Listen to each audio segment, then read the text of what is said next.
This is the Horse Radio Network. You're listening to The Stall and Stable Show. Ideas for happy horsekeeping.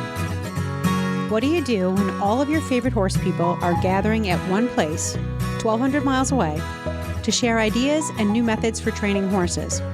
But the new COVID variant is raging in every state on the eastern seaboard.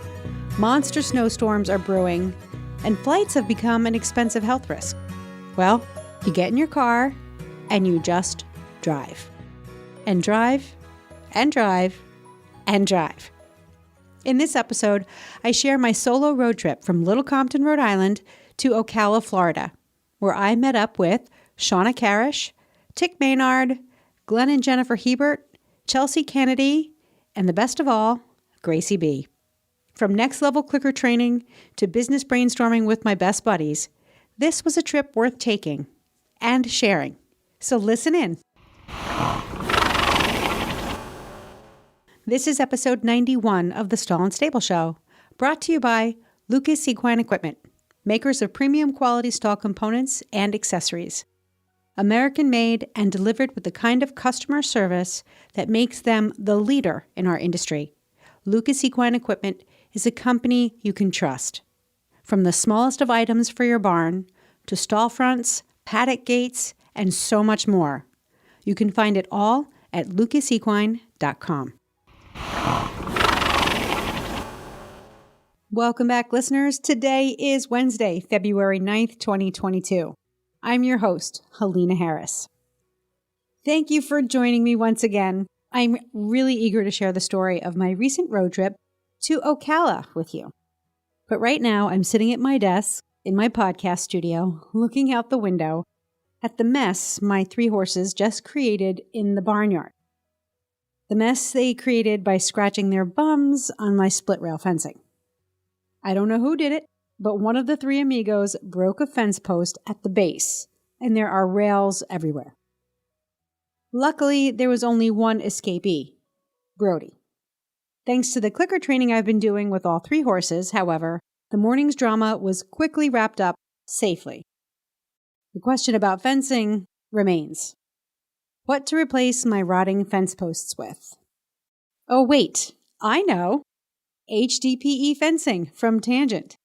It's the only material that looks like authentic wood, but that won't rot or break when being used as a bum scratcher. To find out what I'm talking about, go to stallandstable.com/fencing. Okay, now on to the story of my epic road trip. When Shawna Karrasch was here doing a clicker training in Rhode Island, I want to say it was September or October, it was just a game changer for me. A real game changer. It gave me so much perspective about how I've been working with my horses, what I've been struggling with, Susie's disposition, what will work for her. It really was a complete game changer for me.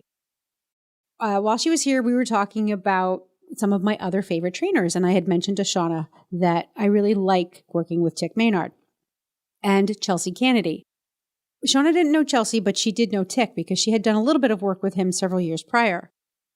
So I was a little surprised that a few weeks later, I got a text message from Tik saying, "Hey, we've got Shawna Karrasch booked for a clinic down here in Florida. Let me know if you're interested." And I thought, oh, geez, we've got a pandemic going on. I've got 3 horses in my backyard. How am I going to get away to Florida for this? So we decided, Buck and I decided that we were going to go. And of course, Grace is down there learning about what life as an eventer is like and loving it, by the way. And so I thought, well, this would be a great opportunity to go see Glenn and Jennifer, to attend the clinic, spend some time with Tik. And also, if you guys remember that I had done some training with Chelsea Canedy up in Maine last year and loved working with her as well. So Chelsea's in Ocala for the winter, and she was going to be at this event. And it's like all the planets were just aligning. How could I not be there? If only for the conversation. I mean, these are truly some of the brightest, most passionate minds in the horse industry right now. And I couldn't be sitting at my desk watching all this unfold through my computer. It would just kill me. So Buck was like, let's go. We'll find someone to take care of the horses. Clarabelle has integrated beautifully with Brody and Susie. They're all figuring out who's where in the herd. And, we felt like the property was pretty safe and we had someone that was pretty reliable that we could count on to take care of them. Well, shortly after we booked our flights, the news just started exploding with COVID cases going up. Flights were being canceled, businesses were closing again, hospitals were filling up. So, I was like, geez, Buck, should we do it? I'm not sure. And flights were getting canceled left and right anyway. So at the end of the day, what I decided to do was tell Tik and Shawna, yes, I was going to be there. I wouldn't have a horse of my own. So I would either audit or figure something else out. Tik said, no problem. You can use one of my horses. I thought, oh, awesome. Buck really can't handle super long drives in the car. It's not good for his legs. It's not good for his brain. So we made the decision that he would stay home and take care of the horses, and I would drive. I put out a request on Facebook to see if anybody was looking for a ride down there. I thought it would be fun to have a little company, maybe be a little safer. No bites, which was fine. The challenge was watching the weather because there were a couple of monster storms brewing and nobody knew when they were going to hit, where they were going to hit, and what kind of road conditions they were going to create. Now, we have a nice little sports car. Buck bought it a couple of years ago, and it's actually pretty modestly priced. But it's a sports car, and it has all-wheel drive. So it's a BMW, and it has the X-Drive. And that kind of made it affordable because who wants a fancy sports car, right, with all-wheel drive? That's typically not what you look for when you're looking for a coupe. So I thought, well, this is perfect. I've got a car that handles really well. Plus, it has all-wheel drive. It's been really reliable. It's comfortable to drive. So why not just take the car down? It's something that you know how to do, Helena. Like, you've been driving since you were 15 years old. It's just driving. So in my mind, I'm like, can you really do this? Can you really drive to Florida by yourself? You're 53 years old. What? You're an old lady now. Not really, but these are the kinds of insecurities that pop up when you're actually considering driving to Florida by yourself in the winter. I was like, fuck it, I'm going. I'm going. I cannot miss this opportunity. Plus, I really need to get out of my house. I need to get out of Ocala. I need to get out of Little Compton. I need to get out of Rhode Island, and I need to get out of the Northeast, even if it's just for a couple of days. So I figured I'd go for a couple of days and then turn around and come back. No big deal. I decided to break the trip up into 2 legs on the way down and 2 legs on the way back. So I drove from Rhode Island to Raleigh, North Carolina the first night, and I stayed with my cousin, Erin, who was so sweet and so hospitable. It was the perfect landing place after a 12-hour drive. Interestingly, the trip down to North Carolina was super easy. I had no traffic. I think I left at like 6 o'clock in the morning. I hit no traffic in any of the major Northeast cities. None. Not even DC. I breezed through Providence. I breezed through New York. Okay, I went around the city. I grew up in the New York tri-state area, so I know all of those roads like the back of my hand. So I timed that just right, but I didn't hit a stitch of traffic. The New Jersey Turnpike was a dream. When does that happen? Went through the tunnel in Baltimore, no problems. I literally went through DC, flew. It was crazy. Hit Richmond, Virginia, and then I crossed the state line into North Carolina. And I have to say, North Carolina people, you guys have the nicest roads. You have the nicest landscape. It is an absolute pleasure to drive through North Carolina. Seriously. I will also make, and I took Route 95 the whole way down. And I figured that if I ran into any weather, that 95 would be the road that was probably the best tended to and the first tended to. But yeah, kudos to North Carolina, man. You guys are great. I did notice an increased police presence on the highways in North Carolina. And that could have been coincidence, could have been just, the time of day that I was entering North Carolina. But I did notice that there was a greater police presence in North Carolina. But there was no litter on the roads. The medians were all well maintained. The landscape on either side was beautiful. It was just really nice. It was a very pleasant first leg down there. I ran into a little problem leaving Raleigh and headed to Ocala, which was to be about a little over 8 hours from Raleigh to Ocala. The BMW has a key fob. It's a, push button start. And I made the mistake of leaving the keys on the roof of the car and driving away. And I got an hour and a half into my journey. I pulled over for gas and I couldn't start the car again. Yeah. I was sitting in the driver's seat like, is this happening? Like, is this real? Is this real? And I did remember at that point that I had left the keys on the roof of the car. That's a whole nother story. Maybe I'll get to it someday.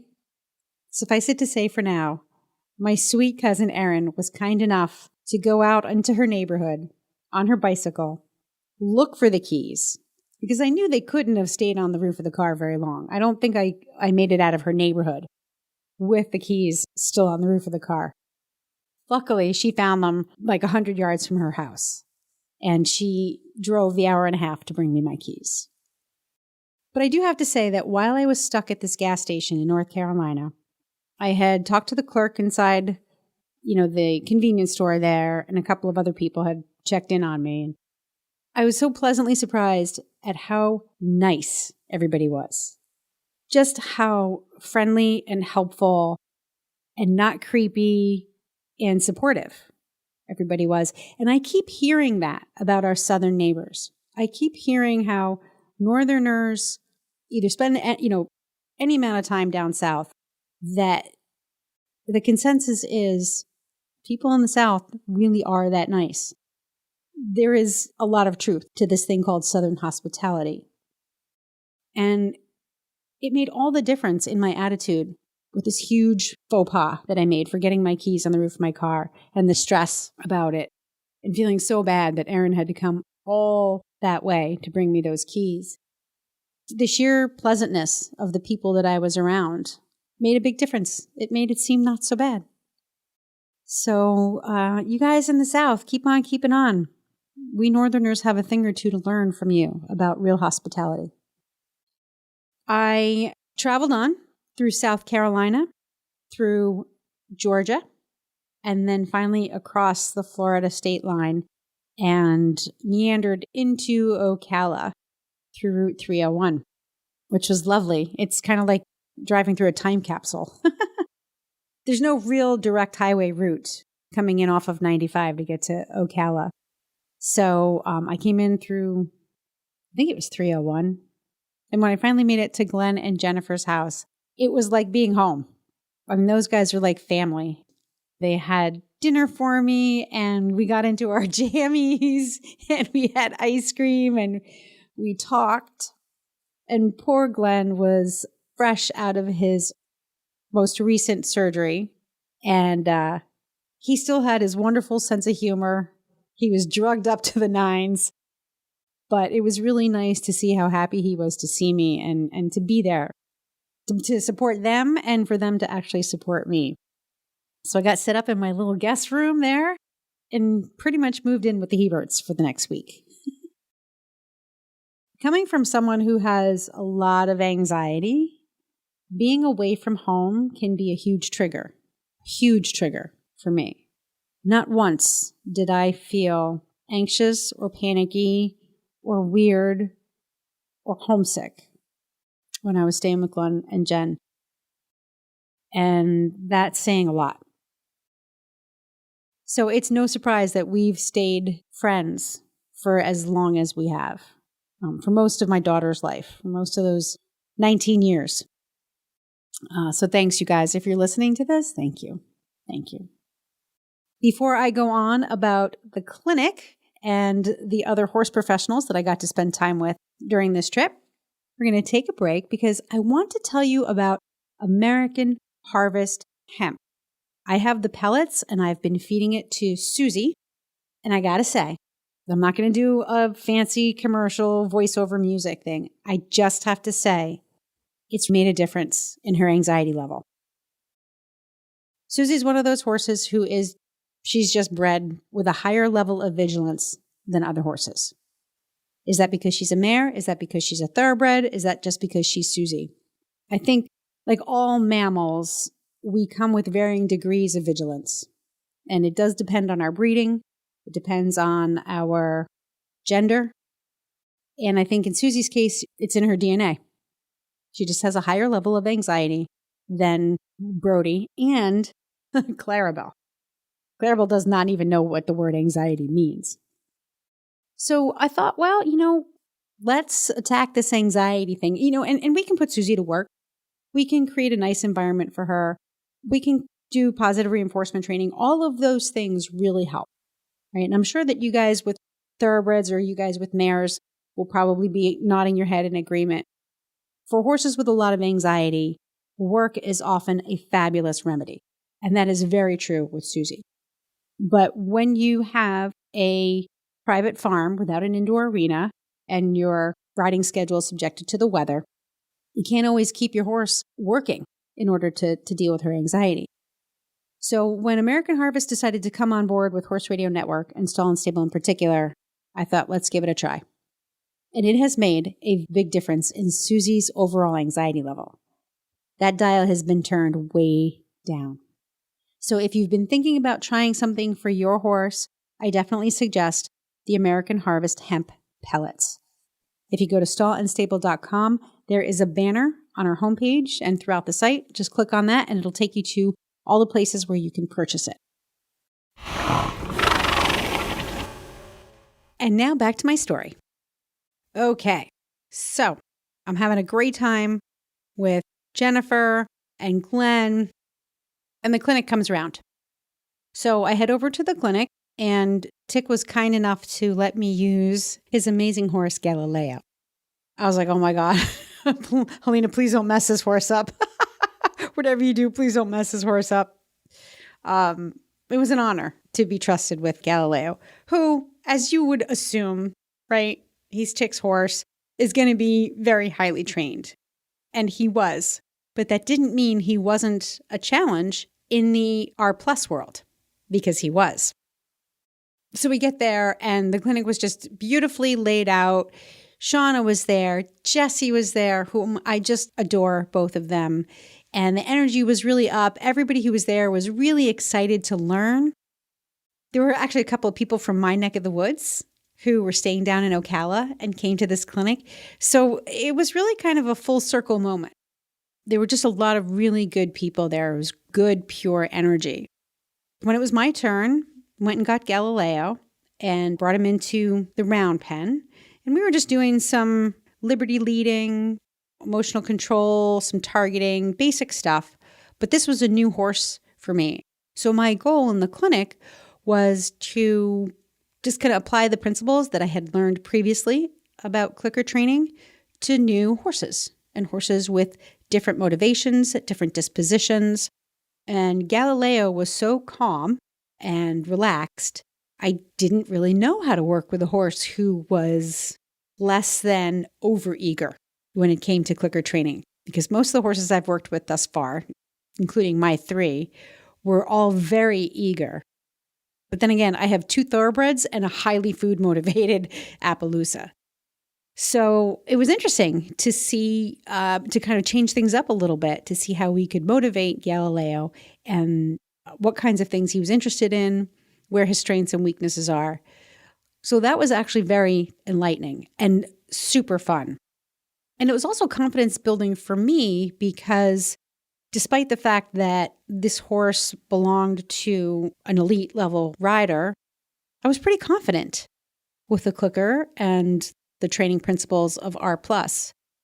And I didn't love it any less. It wasn't like, oh yeah, I've been here before. I've done this. I'm starting to get really comfortable with it. Blah, blah, blah. It's a little boring. Nope. It's fascinating. Every second of positive reinforcement training is fascinating. It's even more fascinating when you get to experiment with other horses. And it was just as much fun to sit and watch other people. You know, I apologize in advance for dressage riders, but some dressage riders are so good that when you're watching a dressage test, even upper level, it's hard to get excited about what you're watching because you can't really see what you're watching. And right, that's the point. With clicker training, even though it's very subtle, it's all about keen observation. It's all about timing and observation. And when you're focused on watching someone else clicker train their horse, you are as vigilant and as focused in your observations as the person who's doing it. You're watching for those signals in the horse, and you're waiting for the person to click at the right time. So it is just as engaging and fun to watch these clinics as it is to participate in them. For the second session in the clinic, Tik said, do you want to work with Galileo again, or do you want to try a different horse? I was like, hey, I'm here to try different horses, so give me what you got. I'm getting cocky, right? I'm getting brave and cocky. So he said, all right, we've got a young mare who's got a little issue. She's a little mouthy. I said, sure, fine. Bring it. I felt safe because not only do I trust Tik, but I trust Shawna to be able to help me help whatever horse is going to come my way. This is a place where I really feel confident working with horses for the first time, really confident. So I was like, bring it on. And sure enough, just when you get to that level of I'm feeling comfortable and confident, you meet a horse who completely unravels that. Stella, for as sweet as she is or was, she was just about 4 years old and big, gorgeous Palomino. And she was very, very enthusiastic about the training and about the food. And she pretty much took my hand off the first couple of times she tried to get the food. Like really took my hand off. It didn't feel like she was biting or malicious or aggressive. It felt like this horse had no concept of how to use her mouth when it comes to a human hand. So I had to be really careful with my fingers at first, and it shook my confidence. So I said to Shawna, hey, here's something I haven't encountered before, a horse who really could bite my fingers. She could draw blood if I'm not careful. And I'm not sure what to do. So Shawna looked at the horse and she goes, she looks a little drafty. Yeah, she's got a little draft cross in her maybe. And here's what I've experienced with draft crosses and draft horses. And there's a situation with their mouths and the way they use their mouths and how they struggle to use their mouths. This fit into that scenario perfectly. So she gave me a couple of tips. I tried them and they worked. And within 5 minutes, this horse was able to take food from my hand quietly and without getting my fingers. She just didn't know how to use her mouth. And a couple of shifts in what I did, where I held my hand, how I held it, made all the difference in the world. And so her diving for the food behavior, her swallowing your hand whole behaviors, those all started to diminish almost immediately. And my confidence returned. And she began to relax. Unfortunately, we had to wrap up that particular training session because there were other people who were waiting, but I couldn't wait to do more with this girl. When it came time for my second session that afternoon, Tik said, do you want to work with Stella again? And I thought, absolutely. Let's see how far we can get with our next session. But what happened at that moment was that my sweet 19-year-old daughter decided to show up for the clinic and was fascinated by it. This is one of those kids who's like, yeah, Mom, you're always telling me to do this. You're always telling me to check out that. Well, Grace showed up and she was really interested in what we were doing. She also has a lot of respect for Tik and Sinead, Chelsea, Shawna, and of course she loves Jennifer. So she thought, I want to try my hand at this, Mom. So I gave up my spot in the afternoon session for Grace, and I was a little concerned because she had zero experience with clicker training, and Stella, the big, beautiful mare, she wasn't a novice level training prospect for R+. So I was a little concerned that Grace might lose a finger. I needn't be, because my child, who has always been this way, had observed so keenly what we were doing and has such a gentle way with animals and, apparently, fantastic timing. Picked up where I left off with this mare seamlessly. She took Stella to a new level of relaxation and liberty leading. And that, to me, was as fun and rewarding as if I was in there myself. And she enjoyed it. And honestly, whatever else I took away from the entire trip, that was one of those moments I'll never forget. And it's one of those moments that make all of the challenges of parenthood worth it. When you realize that you helped bring another human being into this world and into society and into the horse world who will contribute good things. So that was a really cool moment. And then I got to spend time with Shawna and Jesse. We went out to dinner. And you just, when you are among people who are, I guess, cut from the same cloth as you, you make energy with them. Energy is created. And that's different than when you spend time with people who seem to deplete your energy. I know you know what I mean by that. And as I get older and as more time passes and I learn more about horses and horse people, I am less tolerant of spending time with horse people who do not help me create energy. Now, there's times when there are people who need to borrow energy from me, and I'm always happy to do that. But there are people out there who will deplete your energy, and I'm getting really good at seeing them before they take that first bite out of my energy apple. The folks that I spent time with down in Ocala for this trip were absolutely not the kind of people who deplete your energy. We created some really good stuff there. After several days in Florida, I got to hang out with Grace at the farm where she's working. I got to visit some other folks. And Jennifer and I had the best time picking paddocks. Yep. She went out to pick Nigel's paddock, and I went with her. And we just drove around and we picked poop. And Jennifer explained the hazards of Florida paddocks. I got to learn about mistletoe. I got to learn about sinkholes. I got to learn about critters, brave critters who like to come in and try to steal Nigel's food. I got to learn about the different kinds of grasses and soil composition and things that people do in Florida to try to enrich their soils and manage weeds. Jennifer and I, it's nonstop talking about horsekeeping. And that was super fun. We laughed, we shared ideas, we challenged one another's perceptions. It was an absolute joy. And while all this is going on, I am so grateful that my husband Buck was back at home totally owning the horse care element and loving it. At least that's what he told me. Seriously, he was reporting in with a level of detail that only a real horse person would report in on.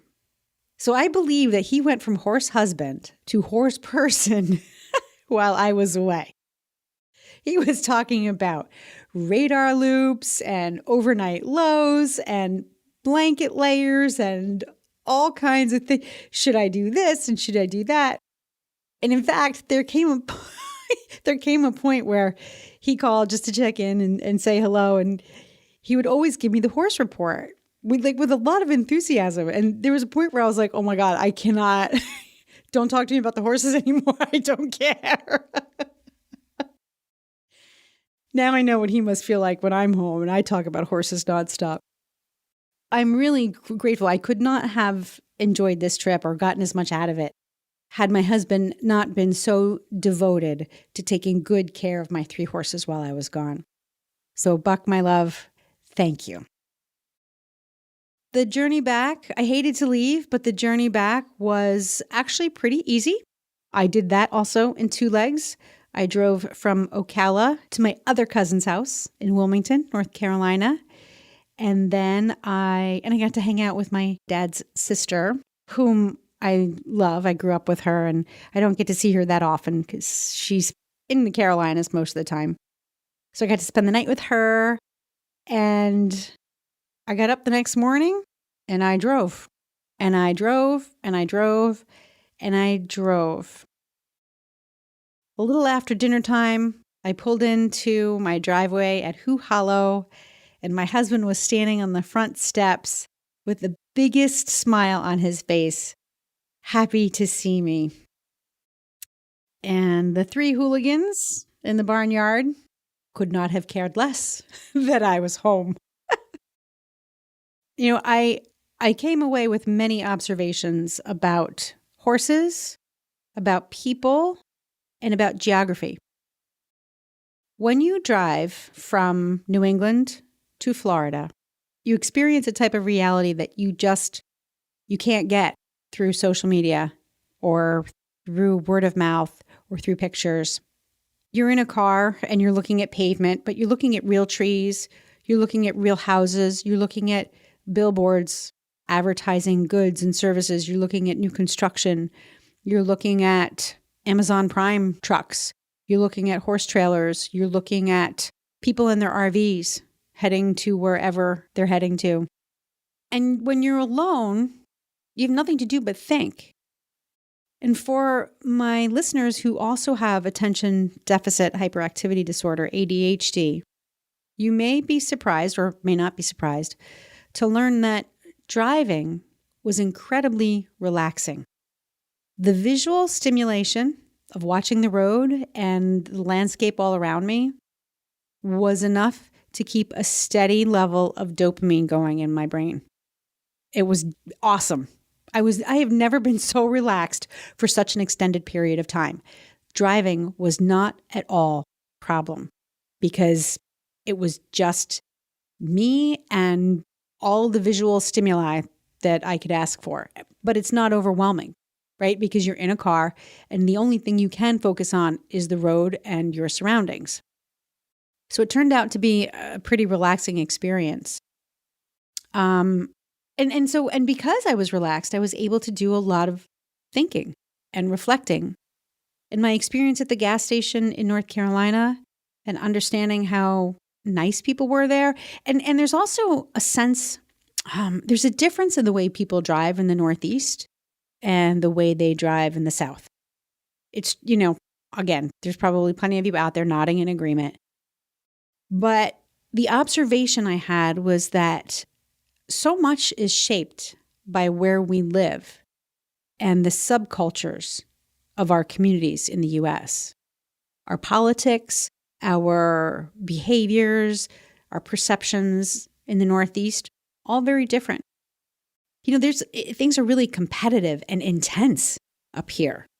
And that's not the case down south. So when you've got a lot of people in a small geographic area with this competitive intensity, we have to have rules, we have to have laws that keep us from biting each other's heads off.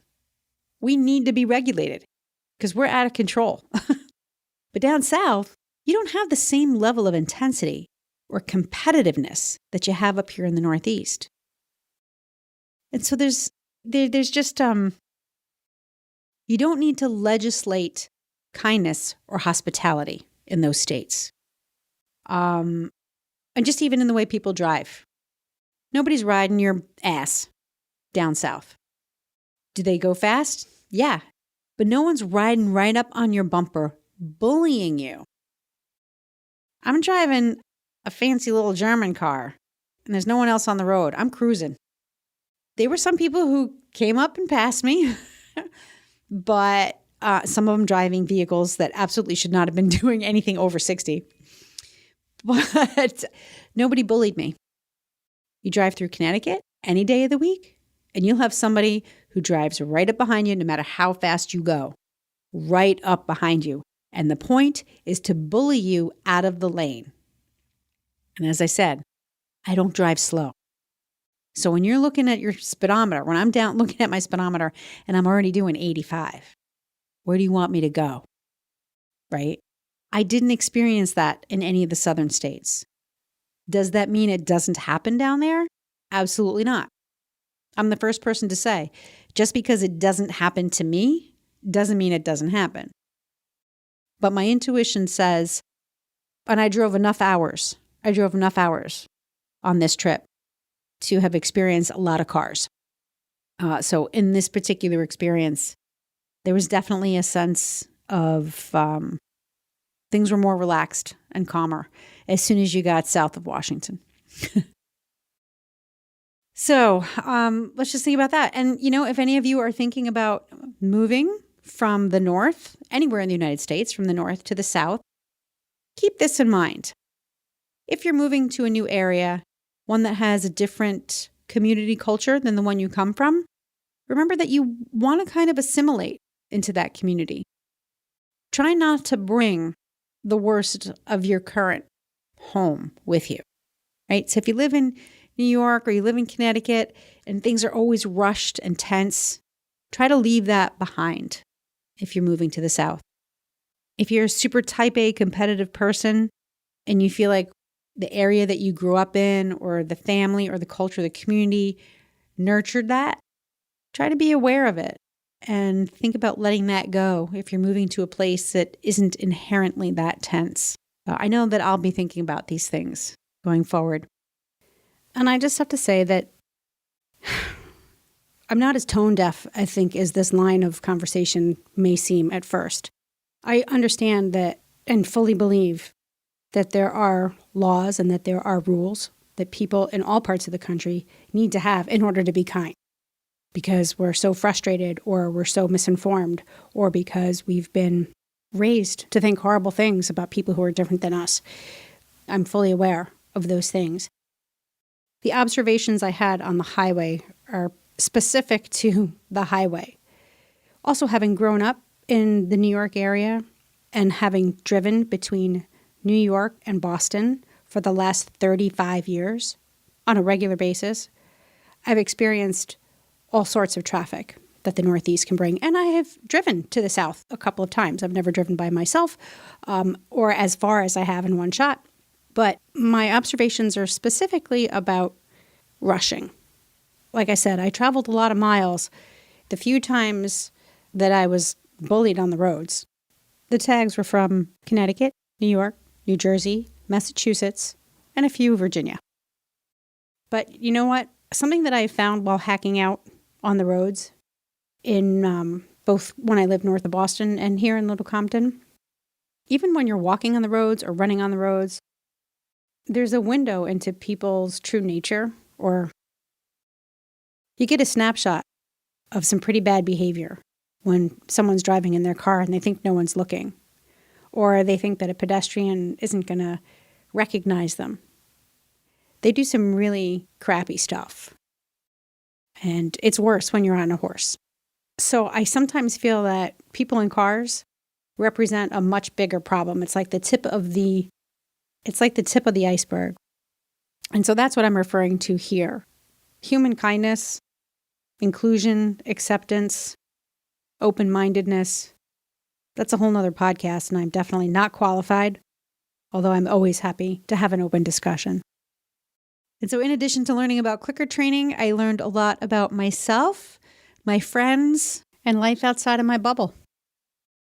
If you have questions for me about my trip, or if you run a barn or a business in the equestrian industry, I'm always available to help. I have private appointments by Zoom or in person. If you've got a farm and you'd like me to come visit and give you my advice about what could be better, just go to stallandstable.com. Click around, read up on what I have to offer, and schedule an appointment. It's really easy, and I promise you, it's actually fun. It's really nice to have somebody out there who can listen and who understands what you're struggling with. Many thanks to our title sponsor, Lucas Equine Equipment. Check them out at lucasequine.com. Also, my thanks to Tangent Materials, makers of Tangent Fencing, and American Harvest Hemp. And that's a wrap for this episode. I hope you enjoyed it.